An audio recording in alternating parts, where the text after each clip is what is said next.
HBO Max just keeps sliding stuff out there, and sometimes you don't even know it. Like oh yeah, we got a feature length film. Here you go. And uh, one starring Angelina Jolie, you'd think would get a little bit more pub and publicity, and directed and written by Taylor Sheridan.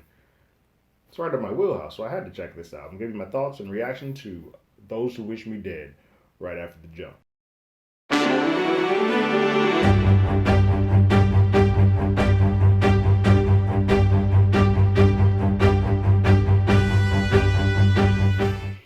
Hello, everyone. Terrence here with Hollywood Already Did. If you haven't already, go ahead, like, share, subscribe to the channel, ring that bell below. Anytime we have something, you will be among the first to know. Angelina Jolie in an action film? Sweet. Angelina Jolie in an action film where she doesn't do the majority of the acting? Okay. This is interesting. This movie has won me over in a way that it is very much two genres, if you've been with me throughout this channel, you can kind of know how much I love when genres mix. This is a very much a '90s action film, like old school, sort of in the way of like Passenger 57 or Under Siege type stuff. Those type of action films merged with a genre disaster film, also of the '90s, and sort of put together with like a sprinkling of westernism or western style. We have like a solitary character kind of doing this. Oh, woe is me. But that's Sheridan. That's just the way he writes it. That's going to always be the case. Is they become sort of these action westerns with a disaster film. Nothing wrong with it. I dig it. Angelina Jolie in this film plays a character named Hannah who has had on the job of being a smoke jumper slash firefighter or rescue person,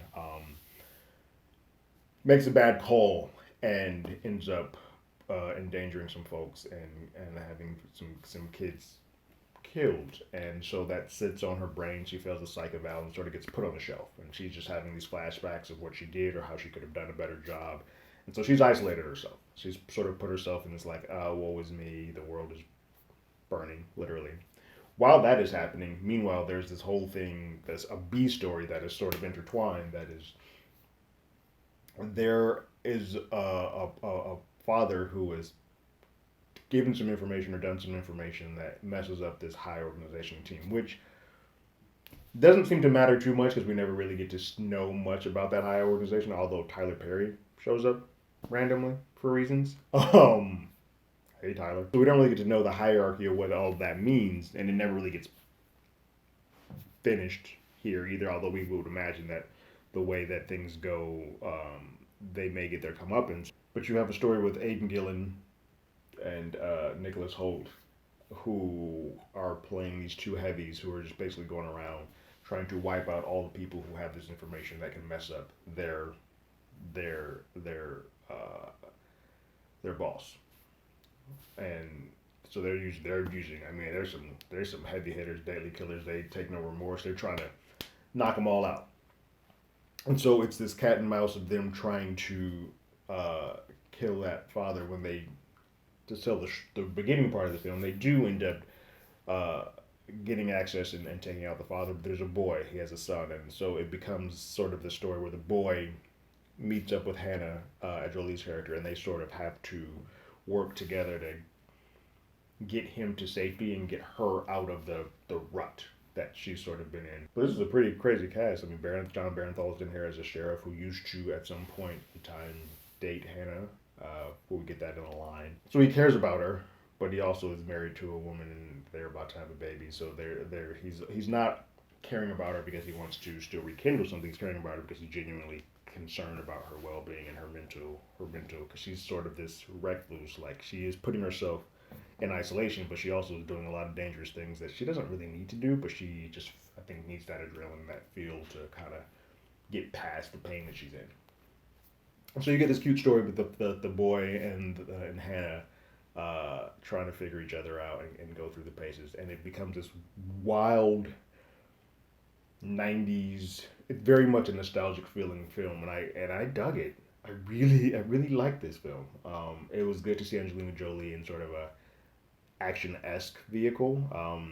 She does not get to handle the majority of the action. It's weird that she is the lead, and there are moments where she's running from fire and running in the woods, and she has a Nicholas Hoult uh, sort of battle towards the end. But for the most part, she never carries a gun. Her action is more inward. There are action sequences that happen outside of her. There's a really good one with John Bernthal and Nicholas Hoult and Aidan and John Bernthal's wife. I believe it's Allison Sawyer.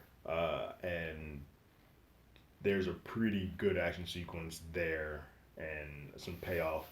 But the majority of this, I will say this: I'm using action, but this action is what the beats are to get there. It doesn't really feel like an action film in the way that like Olympus Has Fallen or Under Siege. I used that earlier, or like Die Hard is action. It is more action is used to tell a story, and so there are action beats. But I wouldn't go in expecting like, oh man, they're just doing crazy action sequences. There are some cool action set pieces that occur, but to tell a very much a story. So it is very deliberate and detailed in how it gets there. I think Western is sort of the best way, where Western does definitely uses violence and action, but it is not the end all be all of why you're there. The story is sort of why you're telling it. I will say this: I think I enjoyed how quick it was. It's short and to the point. It is very much a in and out. I think it does leave a lot to question. Um, but I know there's a lot of films that exist in the '90s and 2000s where you're kind of just like, no, that's just sort of the way it is. Like we're not gonna get the answers to who this boss is or who this person is or what this person is. It is just weird. I think sort of jarring to get somebody as recognizable. I don't know how you will say how talented wise acting, although I think he's a pretty solid actor. But I don't know how you get someone as recognizable as Tyler Perry to show up and then we never really go back there again. Uh, but it was cool to know that there's a hierarchy of this that unfortunately we'll never get any type of payoff on. But that isn't the point of this. The point is for Jolie to sort of Hannah to sort of get out of the rut that she's in. I think the film does a pretty good job of um, putting them in a better light where their future is. Now, I love that also we don't sort of get a bow on this. It is clear that at the end of this, the story is going to be told, but we don't really get a placement for the boy.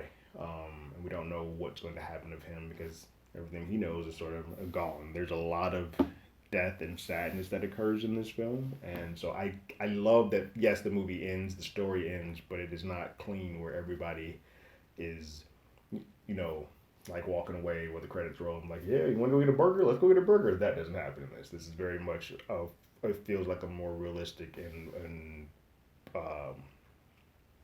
dirtier payoff than the typical action film. That's why I think it leans more towards being a western-ish type of film. So all in all, I think this is a good harkening back to some old school filmmaking. We don't really get to get any of these action thrillers that are sort of in that small, almost independent film range. It has to either be bigger than life, or you're dealing with superheroes, punch, kick, which I mean you've been in the channel enough. I adore, but I also really do like the small, intimate stuff, and I think this film cost just under 10 million to make. It's small, it's quick, it's very intimate. It's the grown-up action thriller. So like for the 45-year-old, not that old, damn it, but for anybody who's above the age of 40 and kind of wants to get a film that harkens back to their older films like The Unforgivens and those type of movies that had a little bit more thought before being a big spectacle. I think this might be the film for you. On my scale of once is enough, play it again, Sam, or give me a time stone so I never have to think about this film again. This is going to be a play it again, Sam. I dug it. It's quick. You're in and out. I think it gives you. We're starting to get with the streaming stuff. Between this, Without Remorse, even though I didn't really enjoy it, and it was supposed to be a theatrical release, Woman in the Window,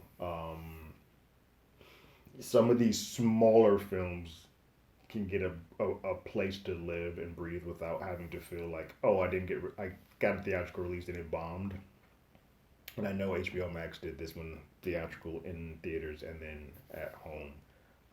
I am, and I know it didn't do well at the box office. I am a little hesitant to quite watch the numbers of a box office release that is also released at home for something this small. I think if you're watching this type of film, it's perfectly fine watching at home. This isn't going to be something that draws people to a theater. I don't. Angelina is a draw still, but I think she has to be in the correct film. I don't think that this movie screamed, "Let me go to a theater and go watch this." This is one of those films that you watch at the house. Perfectly fine, and I think it does the job well, and you'll be pleasantly surprised with sort of how you enjoy this overall. So I wouldn't take much into the box office bombing, quote unquote, of this. Um, I think when Eternals comes out and Angelina's the lead of that, you'll be like, oh yeah, she is still a box office draw. So I don't. I think this has more to do with the genre and the type of film than it does, and the world we're in starting to slowly open back up. This isn't a film that's going to draw people back. But those are my thoughts. I really enjoyed it. Thought it was a good time. What did you guys think about Those Who Wish Me Dead? Go ahead and leave your comments in the comments below. If you haven't already, you can follow us on Twitter at HollywoodADI, or you can hit us up on email at HollywoodAlreadyDidIt at gmail.com. We also have a podcast with the same name that's on Google Podcasts, Spotify, Apple Podcasts, and here on YouTube. But like always, I got my ticket. You got yours.